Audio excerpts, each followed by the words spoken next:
Belle vitesse à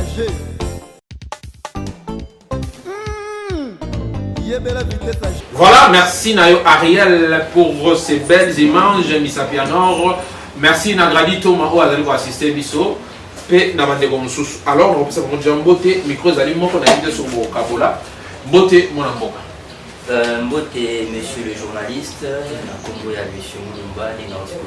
Très bien. Ah, on a commis juge. Ah, comme juge. Ah, au Sam, on a jugé. Ah bon, ça tombe bien parce que toi, on est des koya pokopé, na banzi et aux alamala, on pena au jugé pena malade. Très bien. Merci beaucoup. Nous avons défendu le micro pour qu'il ait à se présenter. Mbote, merci na bayo to Olanda biso. Rebi ke Olanda biso par nous a bandaboli. Aux amis qui y a aux amis poto en France et en Belgique. Après si nous va Mbote, moi il est là pour se présenter, comme on a mal Bakajika, bien on a Bakajika. Nous a parmi la professeure à l'université Mbuta, Wazabana. Université où ils ont daté, il y a Kala. Boboye babino moko peu mambo ni mtowe sabino na elekote merci. Très bien. Voilà, merci Nabanzi Bokin Ndeko Ndenga lobby. Mais tu reçois Ndeko pour le baki combo et la personne s'est présentée dans le terrain que des monsieur Mulumba mais là il a bien mis la combo ya monsieur Mahat Medou Boulopoe Nyamabu. Nazali Bongo panafricaniste de terrain. Je suis dans 2 organismes panafricains. Nazali P afro-centré. Et au-delà de ça, Nazali P sous Kamit. Nazali Bongo Kamit. Kamit Ndeni. Nabanzi tu peux développer un sujet. Ah, tu peux développer bien. Papa, parce que tu vas kenda poto kala, bayo kala makamsute. Et aussi il faut ils sont Kamit Ndeni. Et en fait, c'est que vrai le mot le kémitique, soit le kémitique est bani dans le monde entier, na kina de banité. Nabanzi tu resolo yango, mais à part ça, Nazali membre parce que na les capé dans l'université Mutazabantu, université professeur Bakajika et puis na les kawa Nazali fruit na bango yomo na benga nga pour na tomeka pour solo la moitié, na bango Italie terme de na moya de kémitique. Ah, OK. Si on a envie rappeler sous combo ba ndobaka pour eba do benga yo ba benga moi c'est Mahat Medou Boulopoe Nyamabu. Oza congolais. Oui, Naza congolais, donc Naza des pères et des mères. Enclos colonial le RDC, Naza issu Nayango, mais plus précisément Naza de la nation Duba. Ok. Ok, donc il y a moi comme on a des parce qu'on a plateau na bien on pour facilement Nazana. Monsieur Boulopoe, ça. Boulopoe, na bien Boulopoe le mot Boulopoe, ok, donc Boulopoe, Bagola, c'est très mystique. Ariel, je l'ai dans le bag, voilà. Éviter beaucoup de choses dans ma caméra. Mystique, là, c'est dans le bag, là, même sur les puissances, de en puissance mondiale. De Rosu Bag. Voilà, tout le monde a bien au moins mystique, bag, bani. D'abord, tu lui et nous, là, ça dit, bag, tout le monde est dans la chaînette, moi, on a été tout le monde, il y a tout le monde. Bon, c'est une chose aussi qui n'a pas été qu'au Bakissa. Depuis le cap à l'université de Moutazamba, tu changes un paradigme. Alors, à part ça, on a appelé artiste. C'est un nini paradigme, façon de penser. Paradigme. Alors, à part ça, on a appelé artiste. On a 3 ateliers. Moi, on a un modèle fictif, moi, on a UPEN. Moi, on a un niveau, il y a une tendance. Il y a des artistes qui ont œuvre d'art, y compris œuvre. Ils ont une bague. Et à la base, il y a moi, il y a palme. C'est des temps où il y a Mila, Waki, beaucoup de gens dans la Zuyango. Spécialement formé Oyo, n'a pas couleur de Zani Toza. Il y a encore œuvre d'art, la bague, le lingue pour la tabac, ou Zanango, Ariel, on y a la bague. Voilà, bague. Il y a eu des mystiques, vous avez les moments fait tous les bâtés. C'est ça, Versas. C'est ça, Versas, voilà. Tu dis que nous sommes à travers un salon associé, toujours créateur Dieu. Nous associés. Bon, dans le domaine de la spiritualité, c'est vrai que tant que vous allez comme ça l'œuvre d'art, il y a des autres dans la pensée, dans les autres représentants de la physique, les gens va œuvre de l'esprit. Tu comprends tout dans la main. Et on a vu que dans chaque œuvre, le mot dans la question, chaque œuvre, il faut toujours associer spiritualité et psychologie. On a vu que spiritualité est vaste. Vous allez comme non, il y a notion, non, il y a pensée. On ah, tant que ça là, vous allez vous en avoir l'imagination éveillée. Tu n'as pas besoin de tout dans la main. Il faut associer les amis, il faut associer la jambe. Mais oui, dans ce don. Voilà, il n'y a rien hors Dieu. Nous savons ça. Quel Dieu est associé là? Bon, je ne sais pas s'il y a plusieurs dieux. Oui, je ne sais pas, je préfère ne pas généraliser les faits, mais Nazali, Boulopo, Nyamabu. Moi, je suis un Luba. En Chiluba, on appelle Dieu Vidimuku. Avant Kambwa, Maroja Nanjila, Djiba Katanga Chishiki. One la conscience la chana chikulu vijim kula chama nako akale le kole na bintu na bona chilu ba mso la bible de le comprendre que na tanga Tanzanie na ba tribu nyonso yo to le bela au moins est-ce que quand je parle de Dieu moi je conçois ça dans mon paradigme. Alors avant de faire tout ça je fais toujours allusion à Dieu mais dans ce temps parce que on a dit par rapport à eux c'est quel Dieu parce que c'est basé de les singai msana avant na banda ngona singa Jésus Christ pesanga makasi pesanga force bateda ngai yo singaka nani on a singaka na nzambe bon ceux qui pour na yo Jésus Christ aza nzambe on za pour na yo mais ngana tangeli nzambe ni na ipso na vidi mukulu miso babenga kenza koma miso babenga ka emu miso babenga kenza nzambe mpungu zali nzambe on na bila na nzambe wana pesa inspiration ya kila nyo sonde yo wana vous comprenez yo so babenga ka Jésus ça dépend parce que ceux qui avaient nzambe la miso babenga yo ka zali nzambe à l'occurrence ba témoin de Jéhovah bandimate que Jésus aza nzambe ba lo ba s'occuper prophète s'occuper ndeni ba lo ba s'occuper ange na habité ba verset zali belé ba doctrine zali na ka christianisme vous comprenez donc moi je parle beaucoup plus de Dieu que faut que notion la religion et kaboli d'africain ningi lelo tu voyais aux autres quand vous êtes chrétien parce que RDC a beaucoup plus majoritaire de chrétiens mais les musulmans peu bazali à l'est du pays là-bas la majorité des personnes moi islam le côté makasi côté kuna à part les musulmans là les bouddhistes de commune à commune parce que c'est plutôt les amis dans la religion ils ont quand la vie parce que l'africain tu attends à s'unir tu dans le monde là que sujet la religion faut tu avoir beaucoup plus mpandi mais tu es dans contexte à l'université Boutazaba vous peut que le big makamba problème tu es dans l'introduction donc ma maison mais avant tout bande bongi bande européen quand même pas comprendre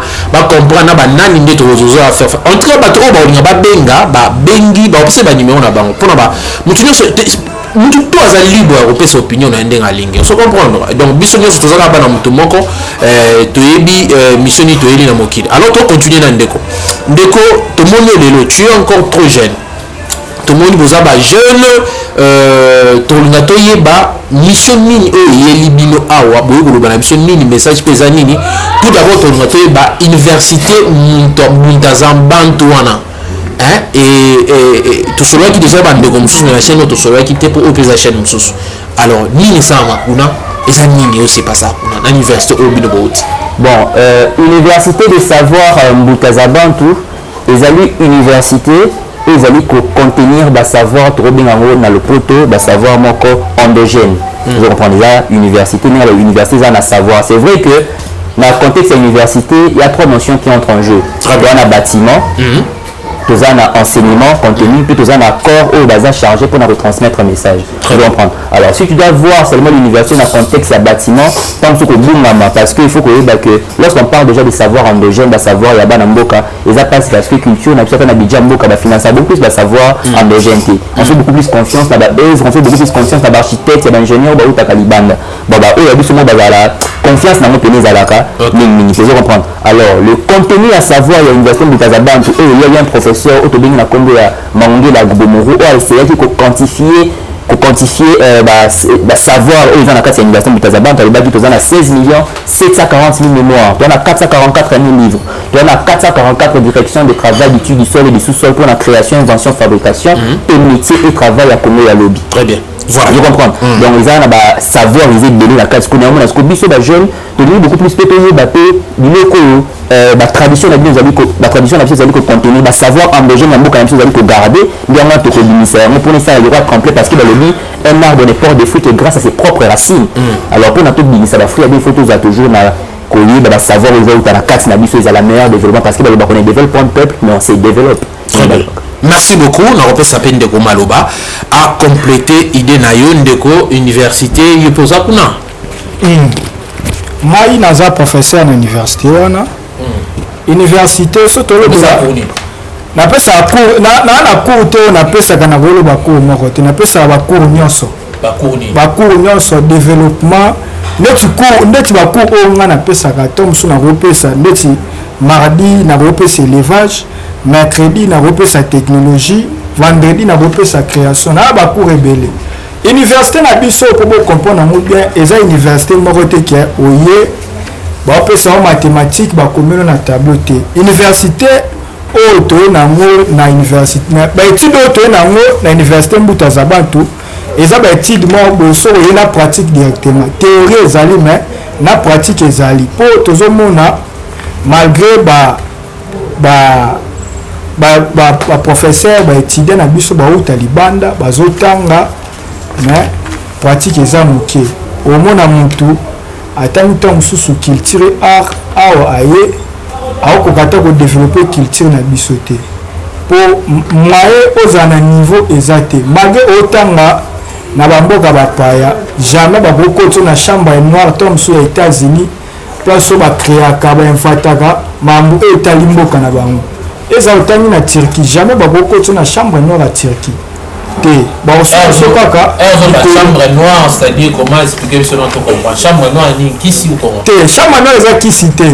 chambre noire eza niveau ya suka place création invention evandi to développement kaka na kati ya nzela na tuno question malembe grand tribunal fo samba bon ndeko alobi ke soki otangi fo bakoti na chambre noire non ngala koleka boye te fo nayeba chambre noire ni siki université mpe mpo ba chambre noire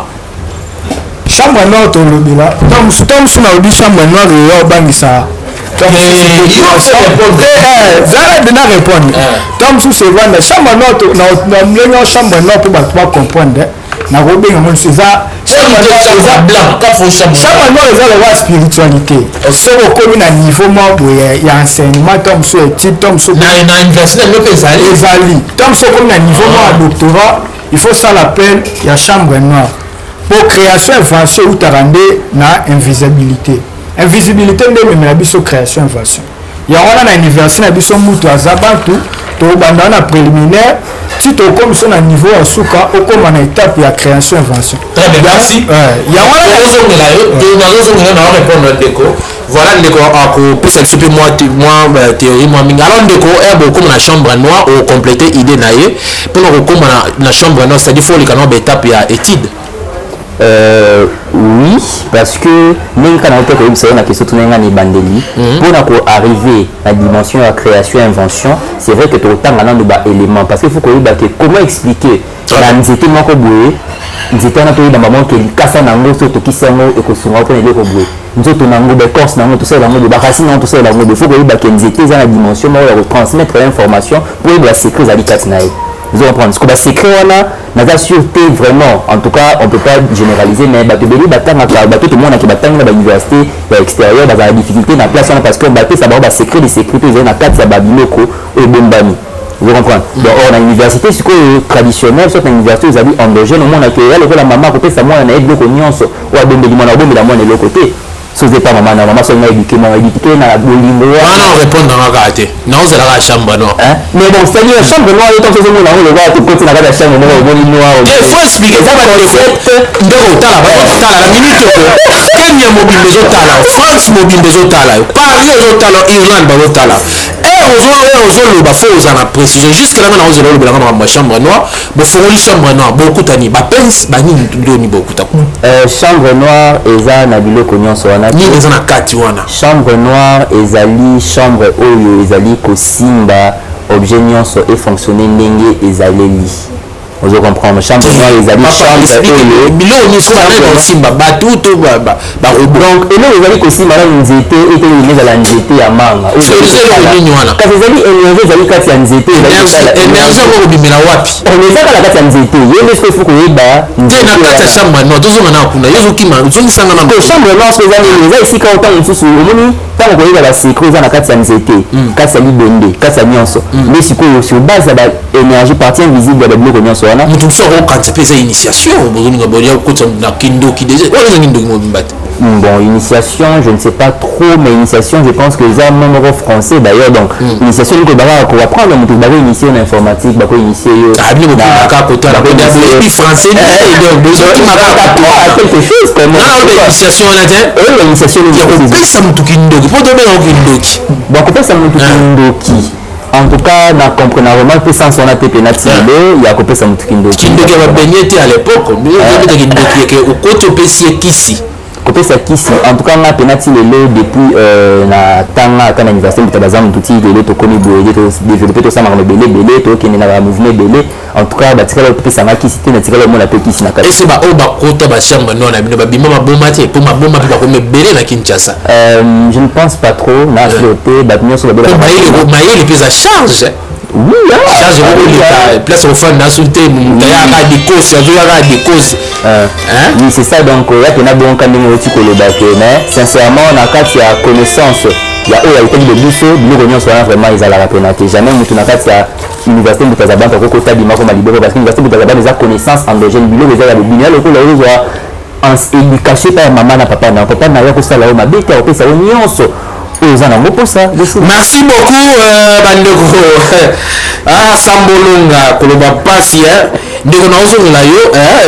tozosolola na biso balobi te kolobimisa basecret bakisi na bino soki kisi yono ozika po bacrétien baza alors tokolobela tozwa eloko ya liboso tokoloba les camitiques avant nazongela nga bisana ndeko 2 minutes ndeko rapidement les camitiques eza nini oza na papier wana na mutuna otuni ngai na orépondre kaka boye ingénieur Taylor monsieur le juge les camitiques eza science oyo eza daté eza science ya Égypte antique science oyo bato bazala na Égypte antique oyo banda kosalela yango wana tobengi yango les camitiques eza science approuvée déjà par beaucoup de professeurs ndeti Cheikh Anta Diop déjà approuvé yango par rapport à baétude oyo asali alobi déjà que Égypte antique ba noir tu te montres la technologie civilisation brute mère ya technologie eza ba noir wana ba utaka Égypte antique to mona lisusu mais c'est Théophile Obenga pe approuvé na livre na ya philosophie africaine bato bele ba yibi bato ozotanga wana te mais c'est wana biti ototanga ba yibi te oyo bayeba Cheikh Anta Diop te eza oyo batangi bien te eza bato baotangatanga kaka bitangatanga awa mpo na suka akoma ministre to mosusu famille na ye branché mais akodéveloppe ne Congo te biso toakoma na souci Congo ezala développe premièrement na soto les camitiques yango wana eza science oyo daté de longtemps oyo Égypte antique ebandaki kosalela yango wana tobenga yango les camitiques nayebi te so ndeko mpa koyebakisa mwa eloko mosusu matondo mingi mpona maloba en fait les camitiques ezali actuellement eza lokola bamisu babenga mpe kimitisme mais abusivement le camitique ezali étude ya Égypte antique omoni nde omoni na bato basala bapyramide cette grande civilisation babengaka Égypte ancienne ezalaka zali na science na bango lolenge na bango ya kotonga bandako architecture lolenge na bango ya kosala momification lolenge na bango ya kosala science agriculture toutes ces techniques wana savoir wana oyo banda kosala wana étude na yango nde eza ensemblage tokobenga lelo lokola de camitique parce que le problème eza sikoyo que tout le monde a puisé quelque chose en Égypte ancien. Nous sommes dans un contexte de spiritualité, de théologie, dans un contexte d'architecture, dans un contexte de science. Nous sommes pas dans l'Égypte antique, développer, c'est le Maram Labango. Il y a que l'Afrique, nous sommes en retard côté, on n'étudie pas la science l'Égypte ancienne. On est en retard côté, est-ce que dans l'université de Kazabantou, il y a au moins une grande partie à ça, il y a pour l'Égypte antique. On a les professeurs Cheikh Anta Diop, Aza sénégalais, ou Aza Yémi. Tout le monde est là, ceux qui ici, par exemple, l'Égypte a les Arabes noirs. Nous avons sauté dans la pour la ligne, parce que on a employé, nous avons la thèse ou on a défendu Kayango, à part la Sorbonne, à défendre Kayango, puis on a colloque. C'est ça. l'Égypte a les Arabes noirs. On a conclu qu'il y a le mot. Conclu pour toi qui m'as si matin. C'est quoi le bail que il faut ça, il faut tout le temps l'Égypte antique. Tout le temps l'Égypte antique, tu apprends un peu de savoir, nabiso, la tradition, nabiso, la savoir en déjà, nabiso, le roi de Mamon, le bla beaucoup causé, belé. Donc on a un savoir, on a sur Afrique. C'est base à la deux rayons, on a, nous tout ça, le coup à la essor, nabiso pour le développement, pour na tout décoller, na développement, parce que science c'est un amour universel. En tout cas la science est universelle. Il y a la différence avec paradigme na bato. Si vous avez un paradigme na Afrique, vous avez un paradigme na yango. Le paradigme c'est pour na tout refonder, on peut la véritable, il faut tout le temps l'Égypte antique, tout le temps la tradition nabiso pour la développement. Bande balandi on a nyo solo bi wana. Bon, bref, importance dans nos années l'université na bino. Bon, utilité na tina dans nos années. Bon, tina université eza connaître un peu les points sur les îles parce que l'université c'est une université de l'école les bazo tanga les bazo créer bazo inventer c'est ça le problème toza na retard côté wana monde les jeux moni mondialisation et bongaka Afrique mimi eloko na ye Europe mimi eloko Asie mimi eloko comme ça tofani na concert de nations tozo créer mondialisation yango mais c'est ce que biso toyeli melo côté na concert de nations c'est que to subir mondialisation c'est que subir mondialisation ça passe imagine na chinois na mondele bango nyonso nikolo na biso kozala na retard ko université mutazabana toza université mo ozo prendre mutu aza ba responsabilité na ye et puis ça paradigme et ça y ressort pour na créer ko inventer pour ça na valeur de faire la volonté de puissance parce que Afrique il faut de la volonté de puissance pour te très bien puisque le but ko inventer tout ce que na monde qui na science alors tout ça na combien de contexte ya ba science contexte ya ba science na banzi et nous on a peut exactement question na mutu mais sincèrement parce que c'est le mot et pose des problèmes à Kassi en Afrique centrale très bien en Afrique parce que quand on parle de la science ces amis mutu à observer nature sur base de la besoin à lequel mélanger des éléments pour à se satisfaire vous comprenez mais l'homme qui fait l'étude est différent vous comprenez si y a la question c'est un moment universel mais européens occidentaux par rapport à paradigme et environnement à faire les sciences dans le africain à faire les sciences dans le vous comprenez ce que le problème est dans les secondaires actuellement tout le monde pense que la science c'est un encore il y a mundele on comprend c'est-à-dire qu'Africains ont une capacité à même la science sur le pakala pourquoi parce que bah possible sur l'histoire bah ici c'est que non mundele temps il y a côté sur la mangwanda tout le kolele mtakala et le côté tout ça il n'y a rien l'Africain n'a pas d'histoire biso noir c'est noir il y a le Kuta. Ok. Vous comprenez ça, le Kuta parce que ce qui est le mais nous science nous avons le réserve au sein de universel vous comprenez parce que la vérité on a bandé que ça attend sous scoop pour la émission parce que les mots ce qui est généralisé science pas caloré science c'est un au moins que du point de vue archéogénétique il y a eu à mon kita il y a 8000 ans avant Jésus-Christ avant Jésus effectivement donc à l'époque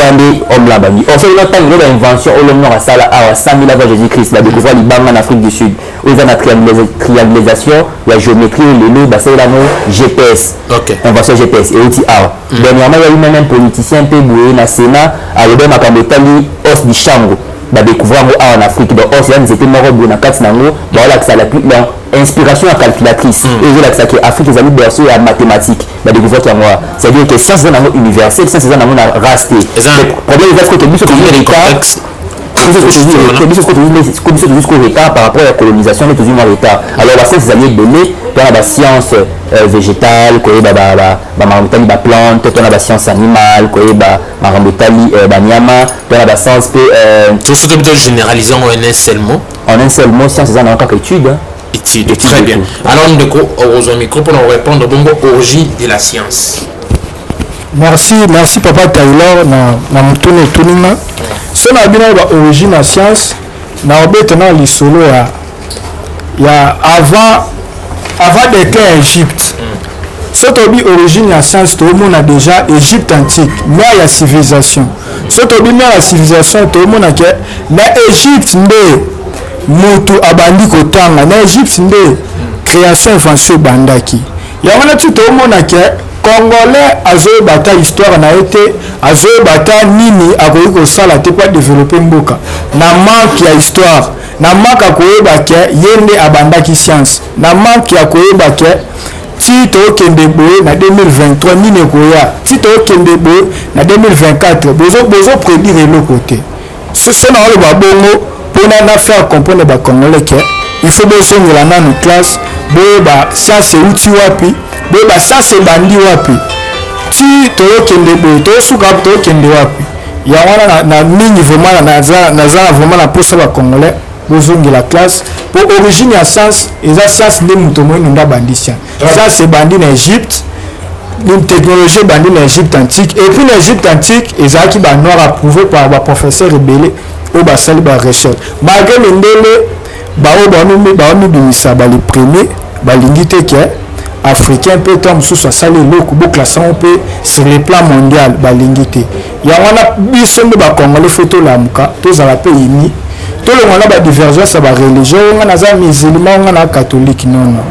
tosangana lokwa bana Congo pour te développer mboka lobi pour génération ekoya na nsima to développer des sciences Congo ebongaka te ezaka na badésordre yango wana tolobela eloko ti papa journaliste Congo mpe ebonga esenga nini science nanu science nanu politique papa ezala politique euti wapi politique eza mabe politique euti wapi politique bino yango fo bino baclair po tozocomprendre te na nyonso siko oyo bozoloba na biso toni ndeko meka korépondre biso rapidement boulot po message nini bozolinga bofaire passer na population ezotala bino à travers le monde. Population oyo kotala biso à travers le monde esengeli na biso toyeba nano ke biso nyonso tozali bana ya Congo biso tozali bana ya Kama tozali bana ya Afrique esengeli na biso tozala na bolingo wana ekobanda na unité unité wana ifo tolonga nano badivergence na biso ya bareligion ya baopinion politique tout ça tozala na bomoko mpo totala baproblème oyo toza na yango sur base ya baproblème toza na yango soki topesa basolution oyo ekozala conforme na baréalité na biso vous comprendre donc scientifique par exemple on est prêt à remettre tout ce que nous avons du point de vue de la science la paradigme à penser il faut renouveler par exemple la RDC par exemple il va changer le paradigme va changer la philosophie de Mboka on est là pour tout remettre parce que la solution la solution encore vous allez cadrer dans la réalité na biso. Qu'est-ce qu'il faut faire pour adhérer à l'université la procédure bon procédure ils allaient contacter biso na bandi numéro contacter bino to université kasi université kasi professeur Azar na repère sa numéro il y a université comme ça on soit contacter ou quand même ya ko rejoindre université pour avoir ba connaissance nyonso wana ya Congo ya lo so bato ya université bane ba ya ba bino to bato bon ba professeur bazali administration ezali ko yamba ba clair ya to na université to andi na kina encore s'inscrire na science mobo ya chambre noire komona makabo voilà ndeko tozokenda mutu na suka poto kabwana Égypte antique pourquoi bon ngaka kolobela makambo eza lié na Égypte biso nyonso ebiki ndoke uta kuna bino kozaka Égypte na mnowani puna nini kindoki uta kuna te ozokomprendre kindoki uta kuna te biso bafaro bazalaki kuna bahistoire ba Moïse toyebi eza kuna oui mais bon histoire ya Moïse na Égypte antique eza te na kati ya kémitique toyebi Moïse te Moïse a visité Égypte antique oui Égypte antique expliquer biso pe totika ba histoire kala na ba place bon Égypte antique yango wana meto tangi eza parce que Égypte antique na kala bana bengango Tamérie escale ya Soudan mo bengango Tassiti Afrique centrale bana bengango Tanécher alors nous sommes bengango ça dit Kemet ya mo na Kamitique donc on parle déjà de Kamitique on parle de l'Égypte antique alors c'est bien surtout tanga yango parce que les alliances le roi ciment et cimenté biso nyonso qu'est-ce que un Wolof du Sénégal a en commun avec un Zoulou de l'Afrique du Sud et ils allaient Égypte antique parce que ça de quoi sur base na yango na que Afrique mobile les alliés na unité moni donc ils ont lutte et à Kemetique ils ont fait plus mais ils ont lutte encore panafricaine donc ils là ça le roi biso ces alliés peuplement parce que la kabila biso na découpage ya Afrique na conférence à Berlin ba kabila que non au Congolais au Rwandais au Angolais donc grâce à Égypte antique ils ont l'acceptation que ils ont fait culture moko muluba mukongo muswahili Wolof dongo biso nyonso tout le peuple babamileke toza kaka na souche moko toza na culture moko toza na tradition moko parce que toza na ndenge moko mengana okenda ta Rwanda kendo iswata eloko na bango suko zo ngo bi mais yango mona que politique te kaboli biso na ba découpage ya conférence à Berlin voilà merci beaucoup tout le monde qui est suka émission na habité makamoze bileto lo ba mais faute ya temps minute mais na banzi to zonga malé bande ko bako découvrir biso makambo to lo ba pe mozo pesa mutu pasi bezit doni mais mekana ko yefsa biso apport ya nyonso bozoloba o bit nango ezali but nango en fait eza lutte moko eza makasi na opesa un exemple pour comprendre effectivement quintessence ya likambo na biso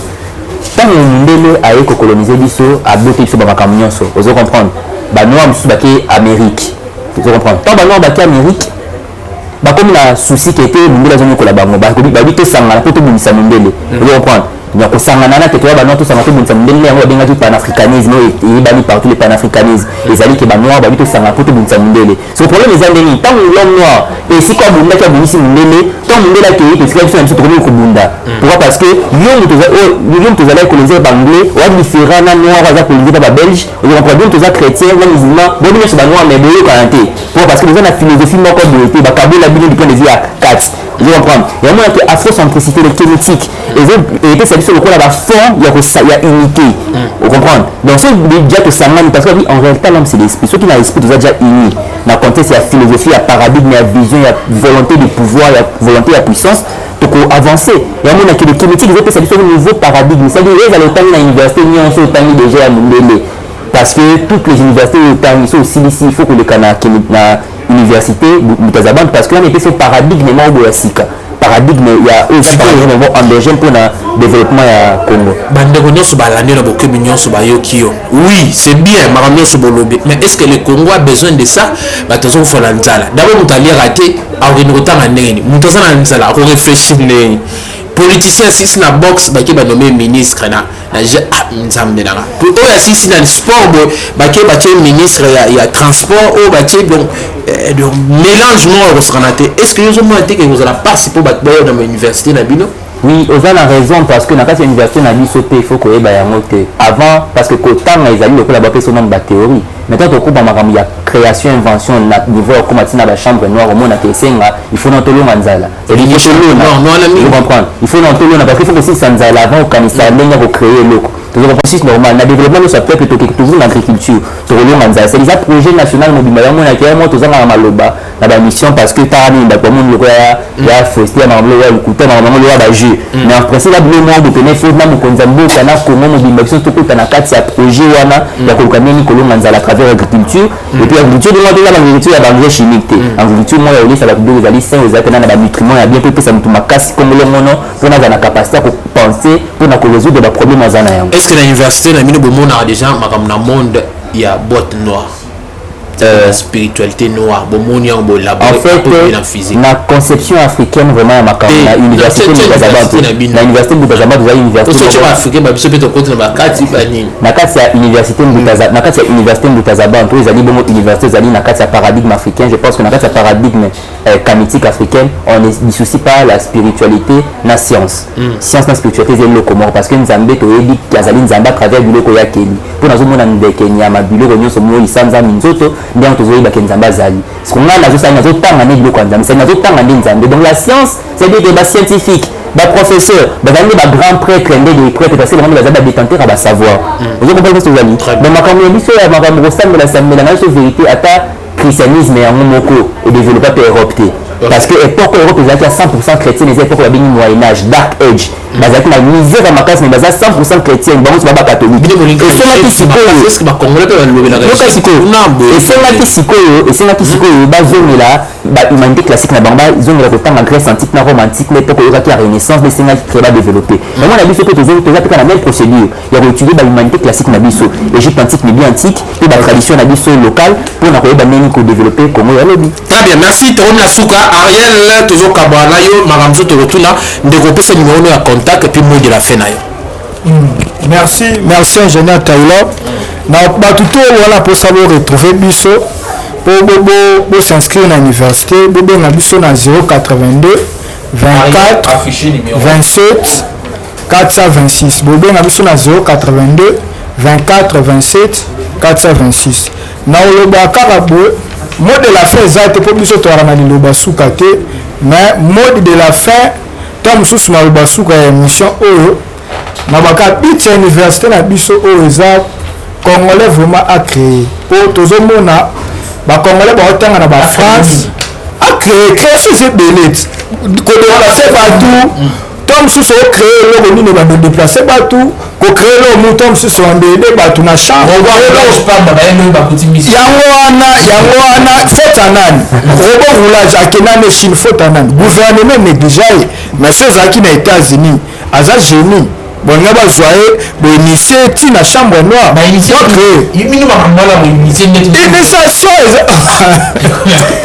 papa journaliste initiation eza mabe te chambre noire eza mabe te mpo science ezalaka ye eza de père ye na spiritualité soko otangi ana niveau ya création bakota chambre noire te rapidement Congo alobi esenga nde bongo congolais il faut développer ye moko yango wana tosengaka université na biso bit nango eza wana lobi mpe congolais créé boyebele même président de la république président Fachi Berton fa luka biso mpo nini création eza te version eza te zando apamba mpo botonga zando bokeluka basuba africain obongo sikoyo baingénieur baza totonga zando so bacontacte biso totonga zando po na professeur napesaka bacours nyonso natonga zandu te poani papa journaliste toza limité te na kati ya université toza baautonome autonomisation déjà kuna kokasa teke baotiko kaka to mosusu oza caméraman to batiko to mosusu kaka obando osala chanter autonomisation bit na biso ya université yango wana papa journaliste congolais nyonso fois créé autonomisation nde osala congo bolinga te kaka nde eloko ya moke kaka bokeluka baoccidentaux eloko ya moke kaka bokeluka baoccidentaux bacongolais ya mayele baza awa oyo guerre wana omoni makambo ya guerre ezoleka na ukraine bakobomana sukasuka carrière na bango eza awa ya afrique po batonga ukraine po batonga lisusu awa ekoma te mokili yo boboma yango te jamais bombe moko te bosala ebeti ebomi mboka jamais chambre noire eza problème te pourquoi chambre noire chambre noire na israel aza na chambre noire nani états-unis na chambre noire pourquoi ka chambre noire ya biso bacongolais nde eyomi kopesa zuwa merci beaucoup alodi pourquoi chambre na bango noir ezopesa zuwa baaméricain baza na oyo ya bango wana eza opinion na eza avis na ye moko ayebi ma ndeko tozokabwana noir est ce que na chambre noire kuna mpe bokobongola almete ate eloko mosusu nayebi te eza est-ce que na boza na niveau obongola almete eloko mosusu na chambre noire kuna en fait science eza elengi parce que ezali étude ya nzambe tozoyekola nzambe aza na limite te donc nyonso science oui science étude parce que nzambe toyebi grâce à biloko asali donc nakotanga biloko nzambe asali yango wana babengi science parce que nazoluka na segeye na s'épanouir na biloko na trouver la nature alors connaissance wana ya kokanisa likambo naza na likanisa ningi na se déplacer awa ti lemba na 3 secondes machine na kosala nani koluka mama bende oyo ezali apopo koyedenga na yango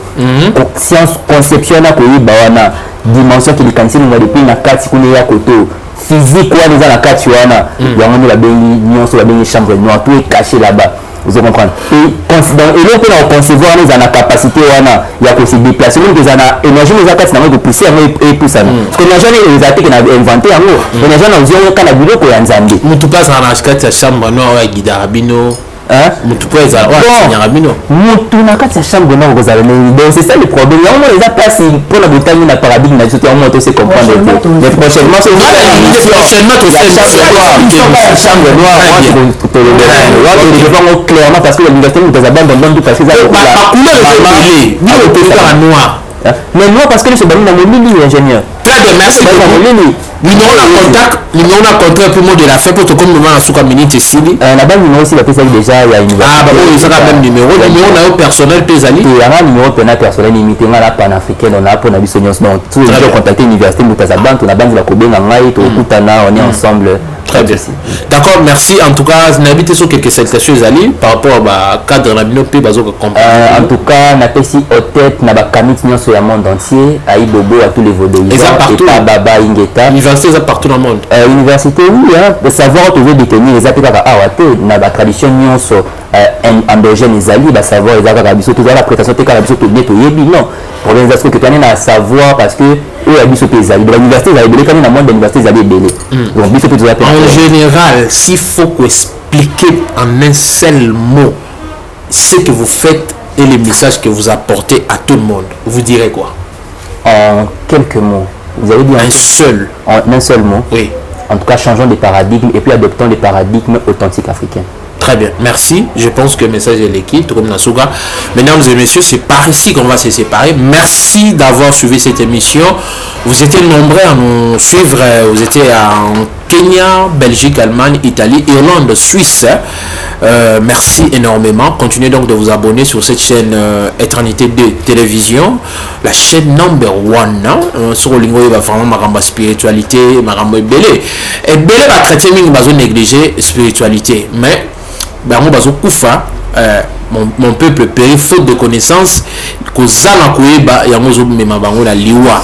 nayambaki bandeko bazali bajeune bazali na université Mutazambantu bazali pe na connaissance oyo ya bango bazali koexpliquer par rapport pe ya développement ezali science neni ya kocréer oza na esprit ya créativité boyoki bango bien que silité totika toujours na problème moko ya chambre noire oyo nano tocomprendre nano te bakozonga mpo baexpliquer biso mpo kote mosusu bandeko basepelaki te ndenge bandeko balobi ke jésus christ bayebi ete wana eza avi na bango nga na koboya te bareligieux eza ebele toza na islam batémoin de jéhovah bato ebele baza na ndenge na nga aza chrétien je crois en jésus christ bamosusu mpe moto moto aza na vi na ye alors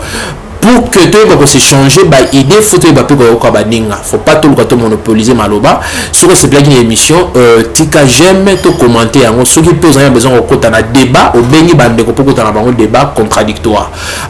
Quant à moi je vous dis déjà un grand merci, c'était donc Messi le juge na présentation, merci na Eric Mandala Abedachou, merci na Olga Mujinga depuis Lubumbashi na Moni Bongo bande ko tout ou ya bunya katanga la bossa les minauté guerre partout pour supporter aussi la kaka. En tout cas, au revoir à la prochaine. Bye bye.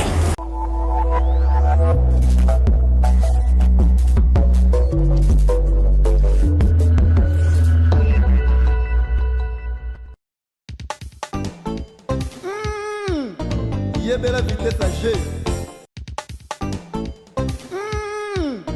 Yebela vitesse à